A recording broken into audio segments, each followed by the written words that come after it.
अस्सलाम वालेकुम मेरे प्यारे बच्चों, उम्मीद करती हूँ कि आप सब खैरियत से होंगे। आज हम उर्दू की सरगर्मी पढ़ेंगे जिसमें हम सीखेंगे हर्फ पे को। हम इसकी कमांड स्टेटमेंट पढ़ते हैं। हर्फ पे के गिर्द दायरा लगाइए। यहाँ पे कुछ हरूफ हैं जो सब हम पढ़ चुके हैं। इन सब हरूफ में से आपने पे को तलाश करना है और उसके गिर्द दायरा लगाना है। पहला हर्फ है अलिफ। अलिफ तो पे नहीं है।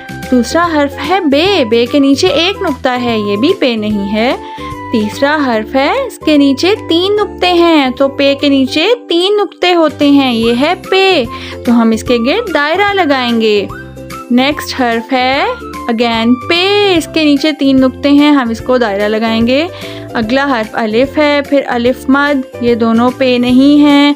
अगला हर्फ बे है क्योंकि इसके नीचे एक नुक्ता है और अलिफ मद है। बट लास्ट वाला हर्फ पे है, इसके नीचे 3 नुक्ते हैं। इस सरगर्मी में हमने ढूंढा पे। पे के नीचे 3 नुक्ते होते हैं। Thanks for watching. Like, share and subscribe. आपसे फिर मिलेंगे इंशाल्लाह। अल्लाह हाफिज़ प्यारे बच्चों।